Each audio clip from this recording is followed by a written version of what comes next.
सोचिए, अगर मैं आपसे कहूं कि 100 तक गिनती सीखने के लिए आपको 100 शब्द रटने की कोई जरूरत ही नहीं है। आज हम एक ऐसी प्राचीन भाषा के सीक्रेट कोड को क्रैक करने वाले हैं जो रटने के लिए नहीं बल्कि डिकोड करने के लिए बनाया गया था। नहीं नहीं, ये कोई मजाक नहीं चल रहा है। बस 19 शब्द। ज्यादातर भाषाएं सीखते समय हमें शब्दों की एक कभी न खत्म होने वाली लिस्ट मिल जाती है ना। लेकिन संस्कृत इस पूरे सिस्टम को ही पलट कर रख देती है। ये एक भाषा नहीं, ये गिनती सीखने का एक चीट कोड है। तो चलिए इस कोड को डीकोड करते हैं। एक तरफ है रट्टा मारने का वो दर्दनाक तरीका जहां कोई लॉजिक ही नहीं है, और दूसरी तरफ है संस्कृत का ये जीनियस सिस्टम। ये याद करने का काम नहीं बल्कि एक लॉजिकल गेम है जिसे कोई भी जीत सकता है। तो भाई इस सीक्रेट कोड के बिल्डिंग ब्लॉक्स हैं क्या? अरे बहुत ही सिंपल है। आपको बस 1 से 10 तक की गिनती चाहिए और फिर 10 के 9 पढ़ाओ, मतलब 20, 30, 40, 90 तक। बस ये 19 शब्द, यही है वो जादुई चाबियां जो 100 तक का हर दरवाजा खोल देंगी। अब जरा इस स्लाइड पर ध्यान दीजिए।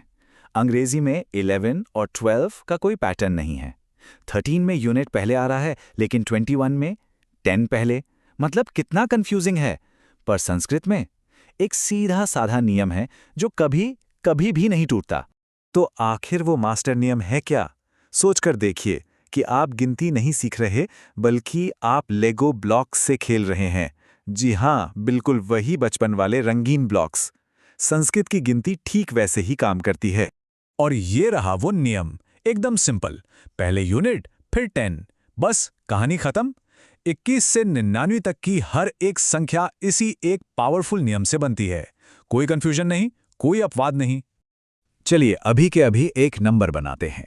मान लीजिए हमें बनाना है 35। तो क्या करेंगे? हम एक ब्लॉक उठाएंगे पंच का यानी 5 और दूसरा ब्लॉक त्रिंशत का यानी 30, और फिर बस दोनों को क्लिक कर दो। बूम, पंचत्रिंशत। ये लीजिए, बन गया 35। देखा आपने, ये सच में लेगो जोड़ने जितना ही आसान है। ये सिस्टम इतना शानदार है कि आपको बस ब्लॉक्स चाहिए और फॉर्मूला अपना काम खुद ही कर देता है। चलो अब आपकी बारी। ठीक है, अगर आपके पास अष्ट यानी 8 और सप्ततिः यानी 70 के ब्लॉक्स हैं तो उन्हें जोड़ने पर क्या बनेगा? सोचो सोचो जल्दी। अष्टसप्तति यानी 78। क्या बात है, बिल्कुल सही। मुबारक हो, आपने अभी अभी खुद संस्कृत का एक नंबर बना लिया है। मतलब आपने इसका एल्गोरिथम पकड़ लिया है। और यही तो सबसे कमाल की बात है। भाषा अब कोई रटने वाली चीज नहीं रही, बल्कि एक पजल सॉल्व करने जैसा मजेदार काम बन गई है। प्राचीन भारत में भाषा और गणित अलग अलग नहीं थे। उन्होंने तो भाषा के अंदर ही एक कैलकुलेटर बना दिया था। लेकिन ठहरिए, कहानी में एक बहुत बड़ा ट्विस्ट आने वाला है। क्या होगा अगर मैं कहूं कि ये कोड सिर्फ जमीन पर चीजें गिनने के लिए नहीं बल्कि आसमान के तारों को ट्रैक करने के लिए बनाया गया था?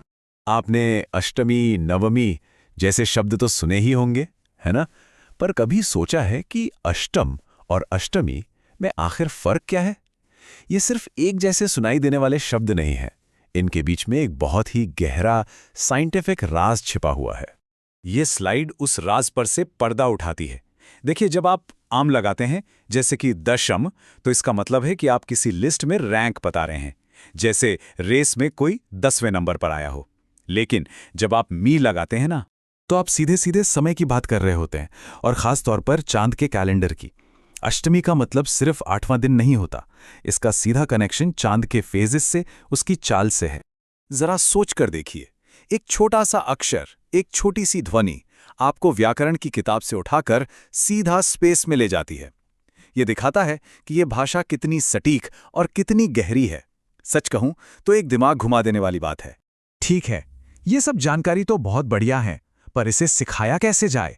मतलब इसे स्कूल के बोरिंग लेक्चर जैसा बनने से कैसे रोका जाए? चलिए इस जीनियस सिस्टम को सीखने के 3 जबरदस्त और मजेदार हैक्स देखते हैं। पहला हैक है मैचिंग गेम। सोचिए, क्लास को 2 टीमों में बांट दिया गया है, यूनिट्स और टेंस।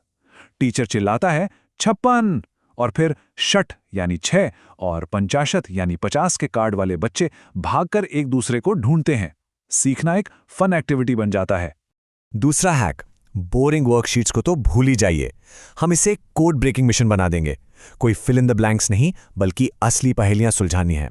जैसे वर्कशीट पर ऐसा इक्वेशन होगा, 8 + 60 = ? अब दिमाग को रटना नहीं है, उसे फॉर्मूला इस्तेमाल करना है। अच्छा, 8 मतलब अष्ट, 60 मतलब षष्ठी, तो जवाब हुआ अष्टषष्ठी। ये तो दिमाग के लिए एक मजेदार एक्सरसाइज हो गई। और अब तीसरा और आखिरी हैक, इसका छिपा हुआ संगीत। जी हाँ, संस्कृत की इन संख्याओं में एक नेचुरल रिदम है, एक म्यूजिकल पैटर्न जो सीखने को बच्चों का खेल बना देता है। जरा 11 से 19 तक की गिनती को सुनिए। एकादश, द्वादश, त्रयोदश। आपको वो डश की धुन सुनाई दी? डडडडश, डडडडश। ये एक ड्रम बीट की तरह है। और ये तो हम सब जानते हैं कि हमारा दिमाग फैक्ट से ज्यादा गाने और रिदम को याद रखता है। तो असली निचोड़ ये है कि जब आप सिस्टम को समझ लेते हैं ना, तो भूलने का डर ही खत्म हो जाता है। अगर आप कोई नंबर भूल भी गए तो कोई बात नहीं, क्योंकि आप उसे वहीं के वहीं अपने दिमाग में फिर से बना सकते हैं। यह है असली पावर। और अब एक आखिरी सवाल। ये भाषा एक एल्गोरिदम की तरह काम करती है ना? जहां छोटे छोटे ब्लॉक्स मिलकर कुछ बड़ा बनाते हैं, बिल्कुल कंप्यूटर कोड की तरह। तो क्या ये हो सकता है कि ये प्राचीन ज्ञान भविष्य के प्रोग्रामर्स को तैयार करने में मदद करे? क्या पाइथन सीखने का पहला स्टेप संस्कृत में छिपा हुआ है? सोचिएगा जरूर।